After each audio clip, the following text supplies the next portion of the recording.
नमस्कार दोस्तों, स्वागत है आपका हमारे channel target for IAS and MPPSC with के। आज है 17 दिसंबर 2020 और हम लोग डिस्कस करने वाले हैं आज का यह करंट अफेयर्स। और आज का यह करंट अफेयर्स काफ़ी अधिक इंपॉर्टेंट होने वाला है क्योंकि हम यहाँ पर डिस्कस करेंगे आज हनुवंतिया महोत्सव। काफ़ी इंपॉर्टेंट है ये हनुवंतिया महोत्सव। मध्य प्रदेश के किस जिले में आयोजन किया जाता है, कब से यह इस बार शुरू हुआ है, कितनी बार अब तक यह आयोजित किया जा चुका है और कब प्रथम बार इसकी शुरुआत हुई थी, और भी अन्य इंपॉर्टेंट फैक्ट अन्य करंट अफेयर्स के हम लोग डिस्कस करेंगे जो गत दिनों में हुए हैं। तो जल्दी से आप लोग आ जाइए, शुरू हो जाइए हमारे साथ। Thank you so much watching this video. साथ ही साथ अगर आप पहली बार इस चैनल को विजिट कर रहे हैं तो प्लीज चैनल को सब्सक्राइब कर दीजिए, बेल आइकन को दबा दीजिए जिससे कि आपको नोटिफिकेशन मिलता रहे। और अगर आप इस लेक्चर की अन्य किसी लेक्चर की पीडीएफ प्राप्त करना चाहते हैं तो link in description, you can go join our Telegram channel. आप हमारा टेलीग्राम चैनल ज्वाइन कर सकते हैं, वहां पर आपको इसकी लिंक मिल जाएगी। It will beneficial for you.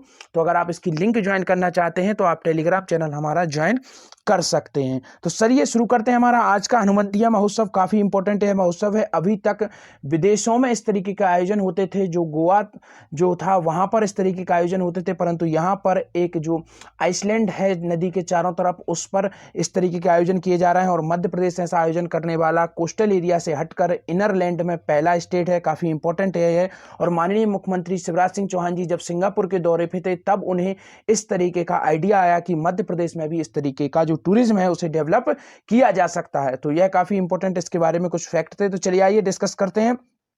हमारा पहला क्वेश्चन है, हनुवंतिया महोत्सव का आयोजन कब से शुरू हुआ? तो काफी इंपॉर्टेंट है, कब से यह शुरू हुआ। तो आपका ऑप्शन नंबर 1 है 15 दिसंबर 2020, ऑप्शन नंबर 2 है 18 दिसंबर 2020, ऑप्शन नंबर 3 है 15 जनवरी 2021 और ऑप्शन नंबर 4 है 21 दिसंबर 2020। तो दोस्तों इसका राइट आंसर है आपका ऑप्शन नंबर 1, 15 दिसंबर 2020 से यह हनुवंतिया महोत्सव का आयोजन शुरू हो गया है। तो कब से इसका आयोजन शुरू हो गया है? 15 दिसंबर 2020 से इसका आयोजन शुरू हो गया है। सेकंड आप यहां पर ऑप्शन देखेंगे 15 जनवरी 2021, यह क्या है? 15 जनवरी 2021 तक यह चलेगा। तो 15 दिसंबर से यह शुरू हुआ है और 15 जनवरी 2021 तक यह चलेगा, लगभग एक माह यह चलेगा। तो काफी इंपॉर्टेंट यह उत्सव है।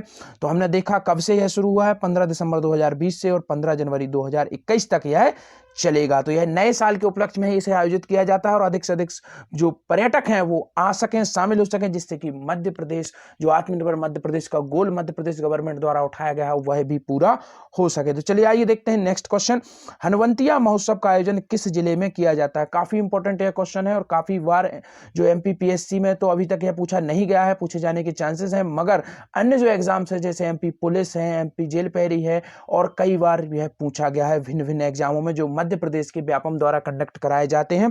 तो आपका ऑप्शन नंबर 1 है इंदौर जिले में, ऑप्शन नंबर 2 है खंडवा जिले में, ऑप्शन नंबर 3 है भोपाल जिले में और ऑप्शन नंबर 4 है ओमकारेश्वर जिले में।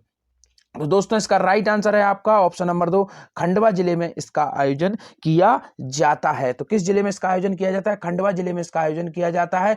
और यह किस संभाग के अंतर्गत आता है? यह इंदौर के अंतर्गत आता है, संभाग के अंतर्गत। और इंदौर यहां पर आप देखेंगे ऑप्शन नंबर पहला। इंदौर से संबंधित कुछ इंपॉर्टेंट फैक्ट आपको बताना चाहूंगा कि मध्य प्रदेश की स्वच्छता की राजधानी भी इसे कहा जाने लगा है। लगातार इसने कई बार सबसे स्वच्छ शहर है यह मध्य प्रदेश, नहीं भारत का सबसे स्वच्छ शहर है। सेकंड इंपॉर्टेंट है, मध्य प्रदेश की आर्थिक राजधानी भी कहा जाता है, मिनी मुंबई भी इसे कहा जाता है। किसे? प्रथम जो रोबोट जो लगाया गया था, किसके लिए? जो आपका जो ट्रैफिक पुलिस में रोबोट की नियुक्ति की गई थी वह भी इंदौर जिले में ही की गई थी। और आप सेकंड देखेंगे इसी से संबंधित, इंदौर से ही संबंधित फैक्ट आपको बताना चाहूंगा कि मध्य प्रदेश का जो दूसरा तितली पार्क था वह इंदौर में ही खोला गया था। और प्रथम जो तितली पार्क था वह कहां पर खोला गया था? वह रायसेन में खोला गया था। और मध्य प्रदेश का प्रथम जो लोमड़ी पार्क था वह भी इंदौर में खोला गया था। तो यह सब कुछ इंपॉर्टेंट फैक्ट थे इंदौर से। और हनुवंतिया महोत्सव का आयोजन किस जिले में किया जाता है? तो इसका राइट आंसर है आपका खंडवा। खंडवा काफी इंपॉर्टेंट है, यहाँ पर गांजा जो होता है, गांजे की खेती होती है जो मध्य प्रदेश में जिले हुए हैं उनमें एक खंडवा भी शामिल है। और खंडवा और खरगोन दोनों को सुनहरे जिले भी कहा जाता है क्योंकि यहाँ पर सर्वाधिक मात्रा में कपास का उत्पादन, रेशमी कपास का उत्पादन किया जाता है। काली मिट्टी का यह क्षेत्र है। भोपाल जैसा कि सभी को मालूम है मध्य प्रदेश की राजधानी है, राजा भोज की नगरी भी इसे कहा जाता है, तालाबों का शहर भी इसे कहा जाता है। ओमकारेश्वर में मध्य प्रदेश में दो ज्योतिर्लिंग है, उनमें से एक ओमकारेश्वर में ही है। और यह किस नदी के किनारे स्थित है? तो यह नर्मदा नदी के किनारे स्थित है। और महाकाल किस नदी के किनारे पर है? वह क्षिप्रा नदी के किनारे स्थित है। और क्षिप्रा नदी का उद्गम कहाँ से होता है? वह भी उद्गम होता है आपके ऑप्शन नंबर 1 इंदौर से। इंदौर के काकड़ाबाड़ी एक स्थान है, वहां से इसका उद्गम होता है। तो यह कुछ इंपॉर्टेंट फैक्ट थे, क्योंकि हमारी कोशिश हमेशा रहती है कि मध्य प्रदेश के करंट के साथ साथ आपका स्टैटिक जीएस भी कवर होता जाए। तो चलिए आइए देखते हैं हमारा नेक्स्ट ऑप्शन। हनुवंतिया महोत्सव का आयोजन प्रथम बार किस वर्ष किया गया था? काफी इंपॉर्टेंट है यह। तो प्रथम बार इसका आयोजन कब किया गया था? 2016, 2017, 2018 या 2019 में? तो दोस्तों इसका राइट आंसर है आपका ऑप्शन नंबर 1, 2016 में हनुवंतिया महोत्सव का प्रथम बार आयोजन किया गया था। तो कब किया गया था? 2016 में इसका प्रथम बार आयोजन किया गया था। तो चलिए आइए देखते हैं इससे संबंधित कुछ इंपॉर्टेंट फैक्ट। टापू पर्यटन का आनंद उठाने विदेश जाने की जरूरत नहीं है, यह कहा गया है माननीय मुख्यमंत्री शिवराज सिंह चौहान जी द्वारा। मध्य प्रदेश के हनुवंतिया टापू में 15 जनवरी तक चलेगा जल महोत्सव। तो हमने देखा 15 दिसंबर से यह शुरू हुआ था और 15 जनवरी तक यह चलेगा। कुछ इंपॉर्टेंट फैक्ट यहां से देखते हैं। इंदौर से मात्र 170 किलोमीटर दूर विशाल जल राशि के बीच उभरे टापू पर्यटकों के आकर्षण का केंद्र बन गए हैं। आमतौर पर विदेश में ही उपलब्ध टापू पर्यटन अब खंडवा जिले में भी उपलब्ध है। तो यह कहां पर है? खंडवा जिले में है। पर्यटन विभाग द्वारा यहां के प्रमुख हनुवंतिया टापू पर पिछले 5 सालों से, कितने सालों से? लगातार 5 सालों से इसका आयोजन किया जा रहा है। तो यह काफी इंपॉर्टेंट है। 5 सालों से जो महोत्सव का आयोजन किया जा रहा है। इस वर्ष 15 दिसंबर 2020 से आरंभ हुआ महोत्सव 15 जनवरी 2021 तक चलेगा। मुख्य सचिव पर्यटन कौन है? शिवशेखर शुक्ला ने बताया कि कार्यक्रम वेलनेस टूरिज्म को ध्यान में रखकर बनाया गया है। तो इसका मोटो क्या है? Wellness tourism. काफी इंपॉर्टेंट यह है। जल महोत्सव को वर्ष 2017 में केंद्रीय पर्यटन मंत्रालय द्वारा सबसे अद्वितीय नवीन पर्यटन उत्पाद व 2015-16 से नवाजा जा चुका है। तो इसे सबसे अद्वितीय नवीन पर्यटन, इनोवेटेड जो पर्यटन है, उसके अवार्ड से नवाजा जा चुका है। और किस सन में से नवाजा गया था? 2015-16 में। काफी इंपॉर्टेंट है, इसे नोट कर लीजिए। इसकी पीडीएफ आपको हमारे टेलीग्राम चैनल पर मिल जाएगी। लिंक डिस्क्रिप्शन में है और कमेंट सेक्शन में भी आपको लिंक दे दूंगा, तो आप वहां से इसे ज्वाइन कर सकते हैं हमारे टेलीग्राम चैनल को। यह जो पीडीएफ्स हैं हमेशा वहां पर अवेलेबल रहती हैं, काफी इंपॉर्टेंट है आपके लिए। डेट वाइज हमारे टेलीग्राम चैनल पर आपको ये अवेलेबल रहेंगी, आप कभी भी वहां से उन्हें एक्सेस कर सकते हैं। तो चलिए आइए देखते हैं इसी से संबंधित कुछ अन्य फैक्ट। हनुवंतिया टापू, जो हनुवंतिया मेन टापू है यहाँ का, इसलिए इसी के नाम पर इसका जल महोत्सव का नाम रखा गया है। इंदिरा सागर बांध, जो इंदिरा सागर बांध था आपका नर्मदा नदी पर है, पर स्थित एक अद्भुत और अनुपम पर्यटन स्थल है। लगभग 95 वर्ग किलोमीटर में फैले विशाल जलाशय में लगभग 50 टापुओं में एक हनुवंतिया में पर्यटन विभाग द्वारा रिसोर्ट विकसित किया गया है। वर्ष 2016 में पहली बार 10 दिनों के जल महोत्सव का आयोजन किया गया था। तो कितने दिनों के जल महोत्सव का आयोजन किया गया था? 10 दिनों के जल महोत्सव का आयोजन किया गया था।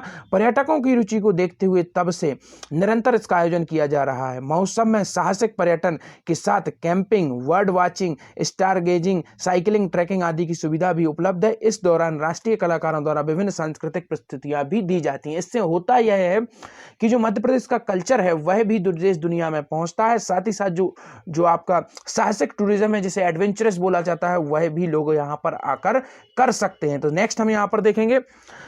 अब हमारा नेक्स्ट क्वेश्चन है, प्रदेश में कुल कितनी सेवाएं लोक सेवा प्रदाय गारंटी अधिनियम के अंतर्गत अधिसूचित की जा चुकी हैं? तो आपका ऑप्शन नंबर 1 है 532, 456, 567 सेवाएं एंड 453 सेवाएं। तो कितनी सेवाएं हैं जो लोक सेवा प्रदाय गारंटी, अर्थात जो 2010 में नियम लाया गया था कि समयबद्ध, टाइमबद्ध तरीके से लोगों को सेवाएं प्राप्त हो सकें, तो इसके अंतर्गत अब मध्य प्रदेश में कुछ नई सेवाएं भी इसके अंदर जोड़ी गई हैं। तो लगभग 532 जो सेवाएं हैं वह लोक सेवा प्रदाय गारंटी अधिनियम के अंतर्गत अधिसूचित की जा चुकी हैं। तो काफी इंपॉर्टेंट है। चलिए आइए देखते हैं क्या है पूरी न्यूज। लोक सेवा गारंटी में अब तक 532 सेवाएं अधिसूचित कर दी गई हैं। सहकारिता एवं लोक सेवा प्रबंधन कौन है मंत्री? डॉक्टर अरविंद सिंह भदौरिया ने बताया कि सुशासन एवं पारदर्शिता को बढ़ावा देने के लिए प्रदेश में विगत 6 माह में 14 विभिन्न विभागों की 77 नवीन सेवाओं को लोक सेवा गारंटी अधिनियम 2010, मैं कई बार आप लोगों को यह बता चुका हूं, यह 2010 में आया था। इसके अंतर्गत यह नियम बनाया गया था कि लोगों को समयबद्ध तरीके से जो जरूरी सेवाएं हैं, जैसे कि जाति प्रमाण पत्र, जन्म प्रमाण पत्र, इनको उपलब्ध कराया जाए और एक ही स्थान पर इनको उपलब्ध कराया जाए, जिससे कि ई गवर्नेंस का सही तरीके से उपयोग किया जा सके, साथ ही साथ भ्रष्टाचार को भी कम किया जा सके और लोगों को समयबद्ध तरीके से सेवाओं का लाभ मिल सके, और ऐसा करने वाला मध्य प्रदेश पहला राज्य था भारत में। तो काफी इंपॉर्टेंट है ये। इसके अंतर्गत अधिसूचित किया गया है। उन्होंने बताया कि इस प्रकार अब तक प्रदेश में कुल 532 सेवाएं लोक सेवा प्रदाय गारंटी अधिनियम अंतर्गत अधिसूचित की जा चुकी हैं। डॉक्टर भदौरिया ने बताया कि प्रधानमंत्री जन आरोग्य योजना के अंतर्गत प्रदेश के सभी 426 लोक सेवा केंद्रों के माध्यम से आयुष्मान भारत कार्ड, और अब आयुष्मान भारत कार्ड भी इसके अंतर्गत बनाए जाएंगे। मैंने कल के करंट अफेयर्स में शायद यह डिस्कस किया था कि आयुष्मान जो भारत कार्ड है वह कहां पर बनाए जाएंगे, तो लोक सेवा के जो केंद्र है उन्हीं के माध्यम से यह बनाए जाएंगे, और यह गारंटी टाइम के बीच में मिलेंगे। तो इससे जिन लोगों को जरूरत है इस कोरोना महावायरस के काल में जो पेंडेमिक चल रहा है, इसमें लोगों को सबसे अधिक जरूरत अगर किसी की है तो आयुष्मान कार्ड की, और उसके माध्यम से फ्री इलाज भी वह करा सकेंगे। तो चलिए आइए, जैसा कि डेली बेसिस पर पूछता हूं आप लोगों से क्वेश्चन, और आज का आपका क्वेश्चन है कैन नदी का उद्गम कहां से होता है। तो प्लीज जरूर इसका आंसर दीजिए, वीडियो को लाइक कर दीजिए, शेयर कर दीजिए। Thank you so much watching this video.